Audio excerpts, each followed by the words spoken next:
Bienvenido a un nuevo capítulo de Política Podcast. Ingenieros, abogados, más invitados, se las ingenian para responder dudas políticas. Otra producción de Mala Idea. Hola amigos y amigas de Paislo, Radio Mega, Radio La Mía, Despierta FM y Radio Vida. Soy Rocío Gambra y esto es un nuevo Política Podcast. El día de hoy estoy junto a José Antonio Valenzuela. Él es el director de incidencia de Pivotes. ¿Cómo estás, José Antonio? Hola, Rocío, muy bien, ¿y tú? Bien, gracias. Entiendo que estás en la región de los lagos porque vienes a ser parte del Seminario de Cambio Climático y Resiliencia acá en la región de Puerto Varas. Correcto, estoy invitado a un panel el día de mañana que vamos a hablar sobre cambio climático y en mi caso sobre los desafíos que enfrenta Chile y cómo esto conecta con la permisología. Ok, pero hoy, el día de hoy vamos a hablar específicamente de un estudio que ustedes levantaron hace muy poquito, que lo sacaron, que fue un tema de conversación bien importante hace unas semanas atrás aquí en la región, porque al ladito, en la siguiente región, tenían una discusión que es la ley Lafkenche y las zonas ECMO. ¿Estoy en lo correcto? Absolutamente. Nosotros hicimos un estudio a partir del debate que se dio en Aysén y que se ha generado bastante revuelo sobre esta ley que lleva ya varios años vigente, pero que había quizás estado como pasando bajo el radar. Nosotros hicimos un estudio donde explicamos un poco en qué consiste esta ley y cuáles han sido los principales efectos negativos y positivos de la ley, pero sobre todo nos enfocamos en la cantidad impresionantemente alta de hectáreas solicitadas y los efectos negativos que eso tiene para el desarrollo económico de las distintas regiones acá en el sur. Para los que no saben de la ley, ¿podrías comentar un poquito de qué se trata esta ley y a raíz de qué nace? Por supuesto, mira, lo que esta ley hace es que busca garantizar espacios costeros marítimos de los pueblos originarios, las que se llaman comúnmente como ENCO. Y que tenían como razón de ser reconocer en el fondo que ciertos pueblos originarios han ejercido y han hecho uso consuetudinario de ciertas porciones de costas y de terrenos marítimos. Esto fue una ley que se publicó el año 2008 y había partido su aplicación de forma lenta, pero ya a la fecha ha derivado en 34 de estas solicitudes que se han decretado, se han entregado alrededor de 222.000 hectáreas totales, y hay otras 109 solicitudes que abarcan ya casi 4 millones de hectáreas. O sea, estamos hablando de una porción de territorio muy importante. ¿Y por qué es importante las solicitudes? Porque cuando se solicita una ENPO, un espacio costero marítimo para los pueblos originarios, automáticamente queda suspendida cualquier solicitud que se pueda hacer sobre ese mismo porción de mar o sobre esa misma zona costera para otras actividades. O sea, no se pueden presentar solicitudes de concesiones de acuicultura, de concesiones marítimas, no se pueden aprobar planes de manejo, y eso en la práctica está generando trabas importantes a la inversión porque estas solicitudes están demorando en promedio casi más de 7 años en resolverse. Tú dices, es una solicitud que se hace de acuerdo a una actividad o, ¿cómo es la palabra? ¿Consuetudinario? Un uso consuetudinario de los pueblos. ¿Qué significa eso? Yo la recuerdo haber escuchado bastante para la primera discusión yo por lo menos la aprendí de qué se trataba en la primera discusión de la Constitución que tuvimos. Ahí que se hablaba mucho de derecho consuetudinario, pero probablemente muchos no se acuerdan. ¿Nos puede explicar bien de qué se trata? Absolutamente. El derecho está el derecho escrito, el derecho objetivo que está aprobado en una ley, y hay cierto derecho consuetudinario, que es en el fondo lo consuetudinario es lo que se consolida por la repetición en el tiempo, por algo que se viene ejerciendo sistemáticamente a través de los años. Entonces, el uso consuetudinario de una zona costera implicaría que este pueblo indígena ha pescado, ha vivido, ha habitado y ha hecho uso de esa zona costera a través de los años durante mucho tiempo, y ese uso la ley lo protege y lo reconoce, en este caso, a través de estas ENCO. Uno de los problemas que ha tenido, eso sí, la aplicación de esta ley es que para aprobar el uso consuetudinario en este caso ha sido bastante laxo la forma en que CONADI ha permitido acreditar esto. No se necesitan demasiados años, se permiten ciertas interrupciones, y había una gran discusión respecto a si esto, la forma en que se acredita que estos pueblos originarios han hecho uso consuetudinario no es demasiado fácil y en el fondo fomenta exceso de solicitudes. Ok, entonces aquí estaríamos viendo uno de los primeros problemas que ustedes detectaron, y es que no existe algo objetivo para poder hacerlo, sino que es bastante laxo cómo se acredita estas solicitudes inicialmente, ¿o no? Así es, pero nuestro estudio se enfoca principalmente en las porciones de territorio que se están pidiendo, los efectos que esas solicitudes generan y también los efectos que ha generado específicamente en la industria de la acuicultura, donde de 1.500 solicitudes de concesión de acuicultura, 520 están suspendidas. O sea, estamos hablando de más de un tercio de las solicitudes de concesión de acuicultura están suspendidas por estas solicitudes que se hacen bajo la ley Lafkenchi. Y en el caso de estas que están, a ver, si existen dos solicitudes al mismo tiempo, ingresan las dos, ¿cuál de las dos prima? Parte del proceso es que una vez que se hace esta solicitud bajo la ley Lafkenche, la autoridad, la subpesca, tiene que acreditar que no hay una solicitud pendiente ahí. O sea, solo se puede realizar la solicitud en la medida que no haya otra, una concesión de acuicultura, una concesión marítima pendiente. Pero una vez que ya se realizó la solicitud de ENPO bajo la ley Lafkenche, queda automáticamente suspendida e impedida la posibilidad de presentar una solicitud sobre en esa zona, hasta que se resuelva la solicitud bajo la ley Lafkenchi. Y eso puede tomar, en promedio ha estado tomando alrededor de 7 años.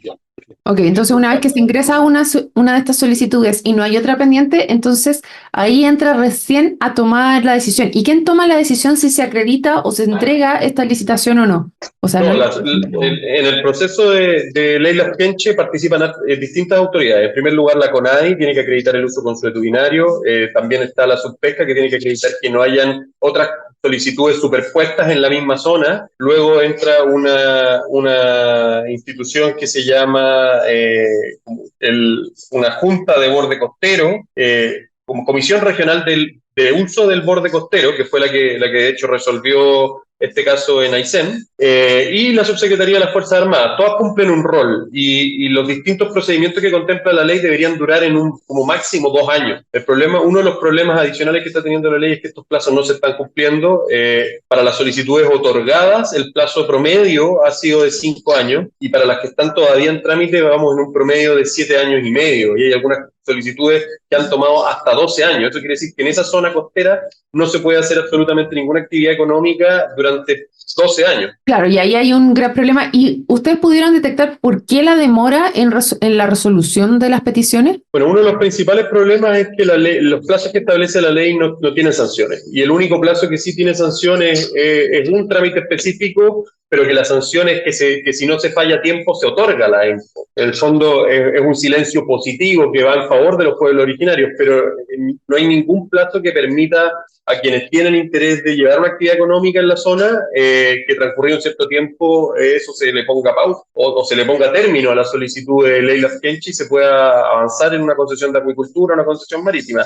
Y esto se agrava, Rocío, cuando uno ve que las solicitudes no tienen límite de espacio, no tienen límite de territorio que abarcan, o sea, se pueden hacer solicitudes muy, muy extensas. Ese fue el caso de Aysén, y en promedio las solicitudes que están todavía en trámite son 5 veces el promedio de las solicitudes que se han otorgado. O sea, se han otorgado 34 de estos espacios costeros, en un promedio de 6.500 hectáreas, pero las que están en trámite tienen un promedio de 35.000 hectáreas. O sea, estamos hablando de espacios muy extensos de territorio, y basta con pedirlos para que se genere la suspensión. No se necesita ningún otro requisito adicional. Entonces, si se piden y se demoran 7 años, no se puede hacer absolutamente nada, ¿y esto está todo en paralelo? ¿O es que tú vas pasando distintas etapas y se puede caer rápidamente en alguna etapa eventualmente? Es decir, no más. Se puede caer en alguna de las etapas. Podría eventualmente la subpesca decir que no procede la solicitud porque acá hay otras solicitudes anteriores y derechos vigentes, o podría la CONADI decir que no hay... que no se probó el uso consuetudinario de estos territorios, pero no es lo que ha pasado en la práctica. En la práctica, como yo te decía, los plazos están abarcando entre 5 y 7 años y medio, y eso incluye algunos que pueden terminar antes, pero también vemos muchos casos que pasan los 10 años. Y ha sido, el impacto que ha tenido es bastante grande. O sea, como yo te decía, que el 35% de las solicitudes de concesiones de acuicultura están suspendidas. En el caso de esta región, de la región de los lagos, el número es un 75%. O sea, 3 de cada 4 solicitudes de concesión en la región de los lagos están suspendidas por esta ley Lafkenchi. Bueno, y esto se agrava más con lo otro que se estaba conversando de impedir entregar nuevas licitaciones también en zona, en reservas, ¿o no? Entonces, acá estás con una dificultad de territorio muy grande. para poder Es seguir esa correcto. industria. Esto entra ya como en el debate que tenemos de la permisología en general. Es un elemento más de ese cóctel explosivo que incluye la tramitación en el sistema de evaluación de impacto ambiental, incluye los largos plazos que tienen ya de por sí las concesiones de acuicultura, las concesiones marítimas, incluye las protecciones ambientales que tienen ciertos espacios, y ahora hay que agregar los 6 o 7 años que puede estar suspendida una tramitación solo por una solicitud que se hizo bajo esta ley Lafkench. ¿Y cómo ves tú que se podría destrabar todo este problema? Mira, nosotros creemos que no es tan complejo. Probablemente esta es una ley que estaba muy bien orientada, que tenía una razón de ser y se esperaba que operara de una cierta manera que en la práctica no ha sido como operado. Quizás porque los incentivos que genera la misma ley es a pedir excesos de territorio y y en el fondo no castiga las solicitudes que no tienen razón de ser o que no están justificadas. Una forma muy práctica de reducir el impacto que tiene esta norma es que se cumplan los plazos. Eso de partida, porque acá estamos hablando que la ley establece plazos de alrededor de 1 año que se podrían extender a 1 año adicional en los casos en que se otorga la solicitud, pero en los casos de solicitudes rechazadas, como hay muchos, no debería durar más de 1 año y está durando más de 7. Un segundo punto sería que moderemos el efecto que tiene una solicitud. Hay pocas solicitudes que tengan un impacto tan grande en la prohibición de realizar otras actividades económicas.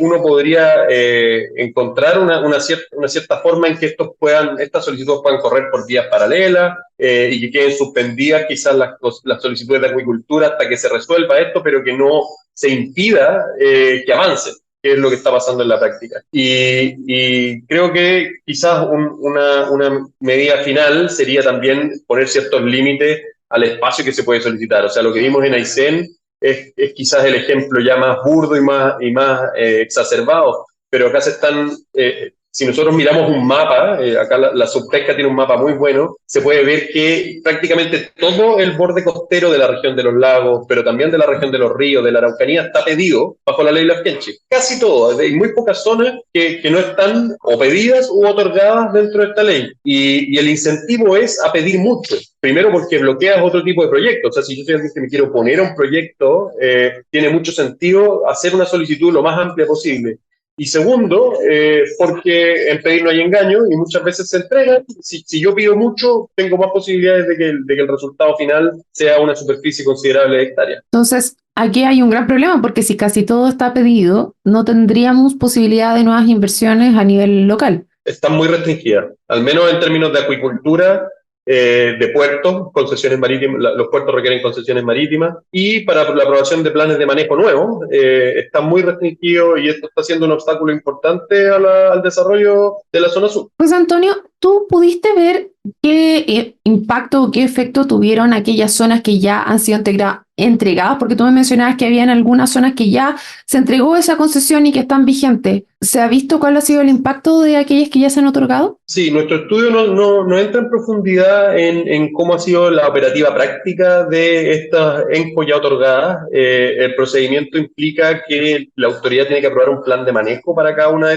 estos territorios, y por lo tanto el plan de manejo puede ser distinto para cada zona, o en algunos casos puede ser compatible con otro tipo de actividades económicas. No es como que genera un efecto único, pero sería interesante ver cómo ha sido en la práctica la situación de aquellos 34 solicitudes que fueron decretadas, que hoy abarcan más de 200.000 hectáreas y que seguramente van a seguir aumentando. O sea, los datos muestran que la cantidad de hectáreas otorgadas en 2015 eran 50.000 y ya vamos en más de 200.000, vamos para las 250.000 hectáreas. Creo que un segundo esfuerzo que hay que hacer es poner un ojo en cómo ha sido la situación y qué dinámicas se han generado al interior de esta zona. Claro, porque tenemos distintas etapas que hay que ir revisando, ¿no? Una es cómo se solicitan estas zonas, efectivamente, cuánto te están demorando, qué es lo que ustedes vieron, cuánto se están demorando en efectivamente otorgarlas, cómo está eso generando una baja en la inversión, y después, una vez que ya son otorgadas, cuál es el efecto real que se están generando, y quizás sería interesante poder revisarlo también, porque sabemos que hay varias que ya se otorgaron, y aquí en la región de los lagos, yo sé que en San Juan de la Costa existe una zona que efectivamente se otorgó ya bajo esta ley. Absolutamente. Y otro punto para tener presente, hasta el año 2021, la cantidad de ENCO, la cantidad de hectáreas que se habían otorgado eran alrededor de 75.000. En 2 años, eso ha subido a casi a 220.000 hectáreas. O sea, se ha triplicado en 2 años, a pesar de que este procedimiento empezó por ahí por el 2014. O sea, acá hay un fenómeno que es explosivo, que va en un aumento rápido. Lo de Aysén fue como lo que llevó esto al debate a nivel nacional, pero este es un fenómeno que ya lleva 2 años al menos y al que valdría la pena que le echáramos uno. De todas maneras, porque también, y me recuerda que esta semana tuvimos grandes disturbios también en la zona de Lota, si no me equivoco, porque estaban teniendo problemas con las cotas de pesca. Entonces, si aumenta el territorio, acá sabemos que en la región de los lagos también los que están en los pescadores artesanales también estaban muy complicados por esta ley porque no sabían y ahí estaba la incerteza también en ellos de qué era lo que iba a pasar. Porque si está la concesión o ahí los distintos pueblos están pidiendo estos territorios, son ellos los que van a poder determinar después cómo se utiliza el recurso marino en esa zona, ¿o no? Sí, correcto. Lo primero van a ser los planes los planes de manejo que se aprueban en conjunto con la autoridad, o sea, no es 100% discrecional una vez que se otorga esta info, pero después está cómo se da esto en la práctica, porque el papel aguanta mucho, pero una vez que tú le entregas un control importante de una zona a un grupo de personas, puede ocurrir casos donde eso funcione perfectamente bien y otros en que no. Y eso va a depender de la posibilidad real que tengamos de fiscalizar que se cumplan estos planes y de que no se preste para abusos también por lado y lado. Es un peligro de este tipo de concesiones. Porque me entro en el conflicto finalmente, porque si siempre es utilizado de cierta manera para cierto grupo de personas que están ahí, eso es lo que se está otorgando y uno tendería a pensar que efectivamente están haciendo un manejo más sustentable del lugar, pero no necesariamente puede pasar esa condición. Y si es así, ¿cómo se estaba dando a nivel nacional, que ya tenían ciertas cuotas de pesca, por ejemplo, que ya se estaban utilizando en esa zona? Esas quedarían invalidadas, se hace ese conjunto, existe la capacidad de estos pueblos o estas familias que están pidiendo esos territorios de poder monitorear cómo se están llevando adelante, porque si son solamente ellos los que van a escogerse, tienen que mantener la forma en la cual había sido explotado el recurso, por ejemplo, anteriormente, se tiene que mantener lo que había, se cambia, es a discrecionalidad. Tú me dices ahora, esto se conversa antes, pero ¿quién fiscaliza después que esto se siga manteniendo? Ese yo creo que es el mayor problema. Esto, la verdad es que está contemplado un plan de administración y de manejo que se autoriza por parte de una comisión interseccional que es la que participa en diferentes ministerios. O sea, en el diseño esto no es discrecional, pero como te decía, esta fue una norma que estaba pensada para porciones pequeñas de territorio costero para que las comunidades indígenas que habitaban allí pudiesen hacer uso de esos territorios conforme a sus prácticas tradicionales, a sus usos consuetudinarios. No estaba pensado para porciones enormes de terreno, no estaba pensado para 65.000, 80.000, 100.000 hectáreas, donde no se sabe si es posible fiscalizar la forma en que se hace uso de ese espacio costero y que no se haga abuso también de él. Eso yo creo que... Lo que faltó para acotar el territorio que se estaba solicitando. O sea, la normativa no establece ningún límite de la cantidad de territorio que se puede solicitar ni la que se puede decretar. Va a depender de cómo se prueba ante CONADI que estos pueblos originarios hicieron uso consuetudinario de estos territorios y, como te decía, la forma en que se ha hecho hasta el momento ha sido extremadamente laxa. Por lo tanto, esto ha dado pie a que las solicitudes son por decenas de miles de hectáreas y que muchas veces las que se otorgan también lo son. Y a grupos pequeños de pueblos originarios no estamos hablando de cientos de miles, sino que estamos hablando de algunos cientos de personas y la posibilidad real que hay de fiscalizar eso y el cumplimiento de estos planes de administración, yo creo que es baja. Y no me parece que a nivel de discusión de política pública hayamos estado poniendo el ojo ahí.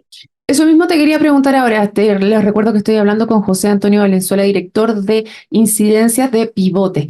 Tú decías, dentro de la discusión pública no estamos poniendo el ojo ahí. Esto, ya que es una ley, debiera ser modificado a nivel de Congreso, ¿no es así? Y justamente te quería preguntar eso. ¿Se está conversando de acuerdo a lo que tú recabaste? Yo entiendo que el estudio está dado por cuál ha sido la incidencia de esta ley en general, Pero ¿tú sabes de alguna conversación que te esté llevando a cabo en este minuto en el Congreso referente a poder mejorar, poder ajustar la ley para que cumpla el espíritu con el que fue escrita? Sí, yo tengo entendido que sí. O sea, este es un tema que agarró un revuelo y una relevancia nacional reciente, pero ha sido tema acá en la región y en general en la zona sur desde hace mucho tiempo. Yo entiendo que hay proyectos de ley ya ingresados en el Congreso. Ahora, es fácil ingresar un proyecto de ley, no es fácil lograr que se muevan y que avancen, pero han sido distintos los gremios, no solo el acuícola o el salmonero, sino que también, como tú decías, los gremios pesqueros, pescadores artesanales, son muchos quienes han alertado sobre el uso irracional que se le ha estado dando a esta normativa. Hay proyectos de ley, como te decía, yo entiendo que hay muchos asuntos que se pueden corregir por vía reglamentaria también. Acá hay un reglamento que regula esta ley, que lo puede modificar el Ejecutivo directamente y que podría, por ejemplo, corregir problemas como el incumplimiento de los plazos.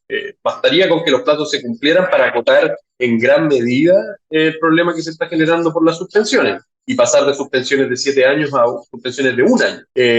Entonces acá no todo pasa por el Congreso, también hay cosas que se pueden hacer a nivel del Ejecutivo, pero lo importante es que entendamos la dimensión del problema. Y la dimensión del problema es que en la región de los lagos el 75% de las concesiones de acuicultura están paralizadas por esta ley. No, tremendo lo que señala. 75% de las concesiones están paralizadas, o sea, de la inversión referente a poder traer nuevas inversiones, nuevas formas de trabajo, estarían paradas solamente por esta ley. ¿Y eso lleva cuánto tiempo finalmente?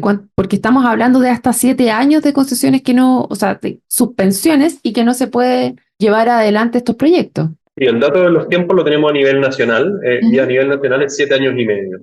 7 años y medio, o sea, una persona o un inversionista que pidió una concesión de acuicultura al inicio de la tramitación de una INCO puede tener que esperar 7 años y medio antes de que recién tenga derecho a que esto empiece a avanzar.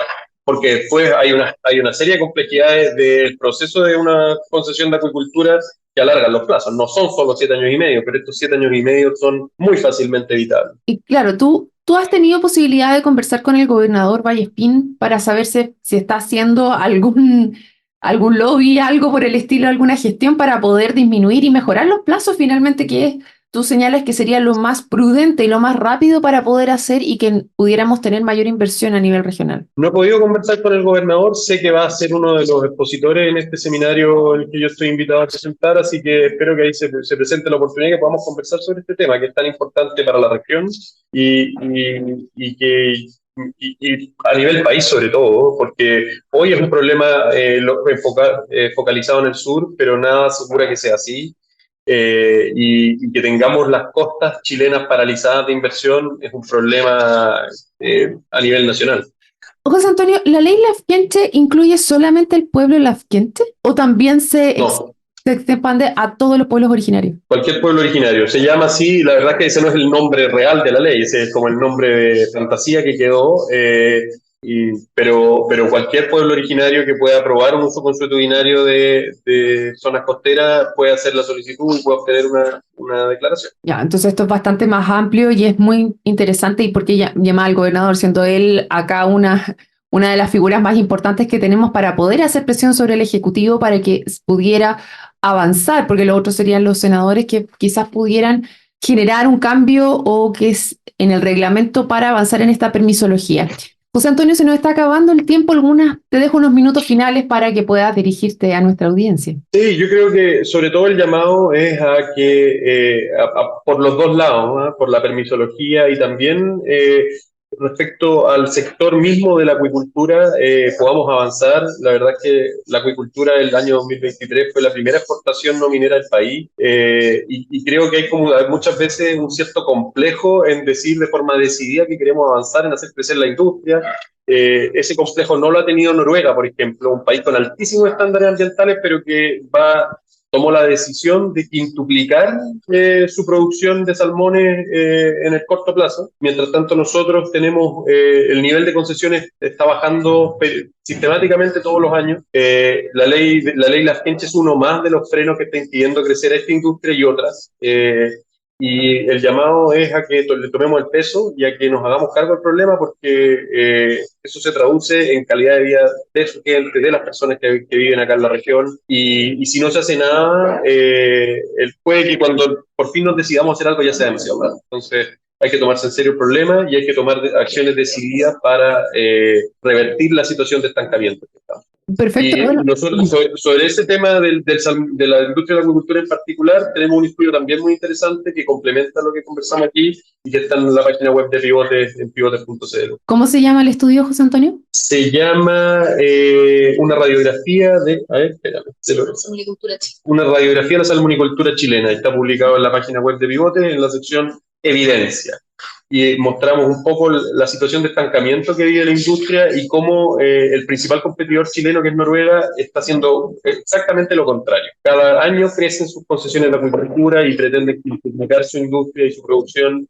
Y allá el tema ambiental no ha sido un obstáculo para avanzar, sino que ha sido una forma de hacerlo bajo los mejores estándares. O sea, hay posibilidades de hacerlo bajo buenos estándares cuidando el medio ambiente, solamente hay que tener una conciencia y un empuje real para poder ir avanzando en los distintos estamentos y que no nos quedemos pegados en las propias legislaciones. O sea, no significa que no se pueda entregar ciertas concesiones, sino que se respeten los tiempos y se haga acorde al espíritu real de la ley, ¿no? Absolutamente. Y ese estudio que está disponible en nuestra página web muestra que los estándares ambientales de la acuicultura chilena han ido mejorando progresivamente desde el 2017. Muy interesante. Ojalá te podamos tener de vuelta para poder conversar un poco más qué es lo que ha pasado. Así que cordialmente invitado José Antonio Valenzuela, director de incidencias de Pivotes, y a todos ustedes que se sumaron el día de hoy, los dejamos invitadísimos para un nuevo programa del Política Podcast. Nos vemos. Chao, chao. Llegamos al final de un nuevo capítulo de